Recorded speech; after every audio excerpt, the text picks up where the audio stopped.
Welcome back to my channel. Today we're going to take a look at a portable Wi-Fi enabled projector. It will enable us to not only cast things to it, but connect different formats to it. It's the MP1 made by a company called blitzwolf, sent to me by actually Bango.com. I want to say thank you very much for sending me this unit for review. But not only that, I have a coupon for you guys in the description below to be able to take a little bit of money off of that if you guys decide to pick one up for yourself. So without further ado, let's go ahead and check out the blitzwolf MP1.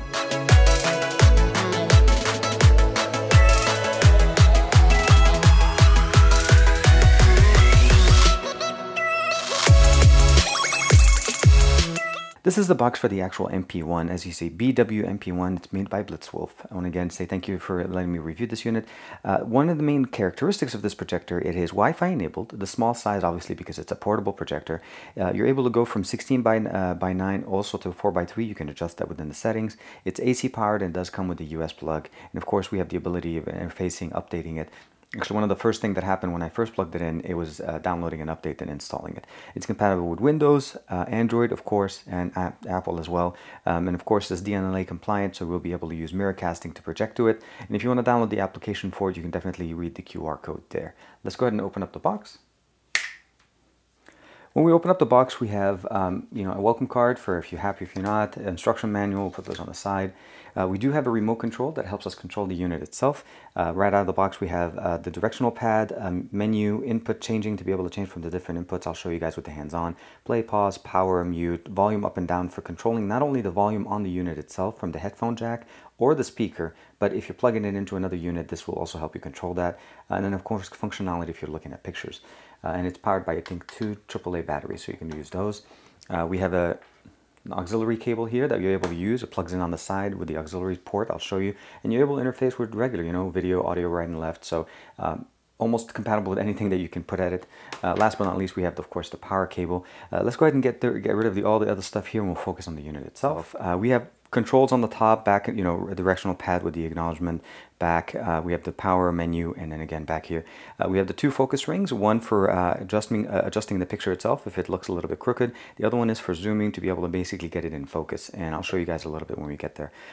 Starting off from the back, mostly because that's the least interesting part, we have the IR receiver, so if you're using the remote, you just need to make sure that you're pointing it to the unit itself from the back. If you're standing to the side, just make sure there's somewhere where that signal is able to bounce. We have one of the ventilation ports, as this has a lot of fans, so just be aware. It does make noise, but it's not too loud. We'll go to this side. We have another ventilation port, and then we also have the power plug. So this is where you plug it in, and that's pretty much it. The cable that I showed you guys before is pretty much what you get. Looking in at the front, which is the main part of the actual unit itself, let's go ahead and put it in the middle. Taking off the cap is a rubberized cap, covers this LED projector. So this is an LED lens, or the light bulb itself, or I guess the bulb itself. And it's rated to work up to 20,000 hours, so it has a really nice long life on it. The native resolution is 800 by 480 when it's projecting, which means at the maximum resolution when you're projecting it to a wall, it's going to be at a 480p. It's not bad for when you're projecting it to a wall. You're not looking at it to be as crisp as a monitor or a TV because, again, the surface that you're actually projecting to. And then, as I mentioned before, you can see here a little bit, you can adjust basically the focus by going back and forth. It's manual control, and then this one just adjusts the lens inside so that you can actually get it flush to the wall. I'll go ahead and put the cap back on, and then of course we'll take it off when we start projecting on the wall. Going to the side, this is, I guess the cap doesn't want to stay. Going to this side, we get all the inputs. The main ventilation port is here. Headphone jack for obviously listening in. You'll be able to connect the Bluetooth speaker to that. We have the audio video port, which is what we used, that audio cable that I showed you guys. HDMI with maximum input resolution of 1080p. So it means you can put in a 1080p signal on it. It will recognize it. Anything above 1080p will not work, unfortunately. SD card for compatibility to be able to pictures, video, and load that. You can also load it using your USB. And then here is really one of the nice parts of this actual device is you have an output 5-volt USB port. You're able either to charge your own device with it, or similar to what I like to do is I like to actually connect my Chromecast. I plug the Chromecast directly into the unit itself, and I can power it straight from this unit. So now, where it does support DLNA, it becomes a portable Chromecast receiver or broadcasting unit. Very, very nice. I am using it with the older Chromecast just mostly because it's not as flimsy, and it just basically sits very flush, and it just stays up and it stays away from the vent. But other than that, really, it looks very, very nice. On the bottom, we don't have that much. It's not as interesting. We have some rubberized feet to make sure that the unit itself doesn't slide, the speaker itself, and then we have the adjustment wheel here just to make sure that we are leveled. So This is what it looks like on the outside. Let's go ahead and plug it in and see how it actually functions for us. Once you turn on the projector itself, you can project it to a flat surface and you can adjust it basically using the rings on the bottom. You notice we're able to basically adjust it, and you can make it as pretty fairly square actually. It fixes the aspect ratio and it makes sure that as long as it's actually projected towards the wall directly, you'll be able to get a flat surface. Now, what you're getting here obviously is the main launcher. This is the way we interface with it. There's a few other things that we can do. The projector or the receiver for the remote control is in the back of the projector. So where you guys are right here, it's projected in the back. The projector is sitting right below. And we're able to basically control the unit itself. We do support SD cards, USB in for using thumb drives. I have my Chromecast connected to the HDMI, and I'm using the USB power out to power the actual Chromecast. So that's a really nice thing. You can make this compatible with Chromecast, but without even having to worry about Chromecast. If we go under the inputs method, we have the BW link, which essentially is mirror link, and we can actually go in. We'll go ahead and click on it, turn it on. And I'm going to be using my Samsung. Basically, I'm just using my my S7 Edge, and I'm going to go straight into my device, and I'm going to disconnect it from Chromecast, and I'm going to go and just turn on Smart View, which essentially is, you know, the compatibility with Mirrorcast. And I'm going to look for the device itself. It found it. They're going to connect to each other, and then pretty quick we should be able to see my home screen projected directly to the screen itself. There's a little bit of a setup when you first turn it on for the first time. You need to connect it to your home screen, your home network, and then you're able to basically turn it on. I just did the inception. So as you guys see, I'm right here, front-facing camera. Front-facing camera. I just want to say hi to you guys. But overall, it's really nice. We can go ahead and open up the Play Store, go directly in, and open it sideways. You know, it's still interactive. Very, very nice.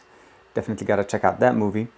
Other than that, really, really easy to basically interface. Anything you can project on your screen, you can cast to it. I'm going to go ahead and disconnect mostly because I want to show you guys the Chromecast functionality. So I'm going to go ahead and exit out of this functionality.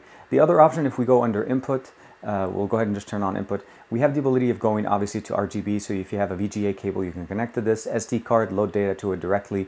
We do have the audio-video connection, as I showed you with the hands-on.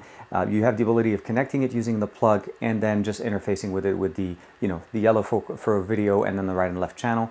Last but not least, we have HDMI, and with the HDMI connection, for me at least, I connected my Chromecast, and it's really nice, very easy to interface with, exactly as you would expect by using a Chromecast. You just go in, locate your Chromecast device, say cast to Chromecast, and for me, I'll just say TK's office. And then right away, you're going to see my home screen right there. And I can just basically launch any application. It's no different than what I was using before. And here's Jordan's video.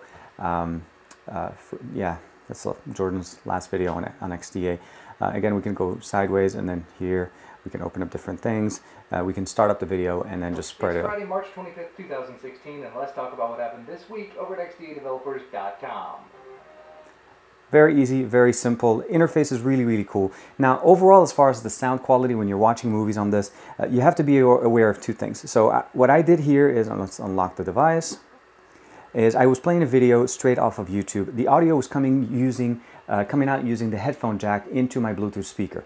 The audio on the actual unit itself is not bad, but I want to make sure you guys can hear it. I'm going to disconnect the speaker. We'll play Jordan's video again from the beginning, and let's see how it sounds. It's Friday, March 25th, 2016, and let's talk about what happened this week over at xdadevelopers.com. So, not as bad, not that bad, but I feel like really the audio can be much, much better if you connect an external audio source, just to kind of make it consistent, and it works much better. Overall, the resolution on the wall is not the highest resolution you're going to be getting, but for what it does and for what it does as far as the size, the price, and again, check the description below for the coupon that I was able to get you guys. Thanks to Banggood for sending me this unit for review. Very nice, very portable. I like the fact that it's just small enough that I can actually put it in my backpack and take it with me. There's really not much to do. I don't need to take my Chromecast with me because I can just connect it directly with the DLNA option on it. And the S7 Edge definitely is compatible with it. You just go under the notification panel and then just click the Smart View, and then it will find it and connect to it via DLNA. No different than if you were connecting to a smart TV or sorts. So, as usual, like and subscribe. Let me know what you guys think in the comments below. Definitely check out the link. Let me know what you think. And again, there's a discount coupon for you guys to be able to check out and pick up some extra dollars off of this. They're running a promotion right now. I'll see you guys in the next one. Back. Today we're going to take a look at a set of cases that was sent to me by a company called Stimo. Colors on the actual unit itself start changing, and I'm going to keep it on as I'm working with this.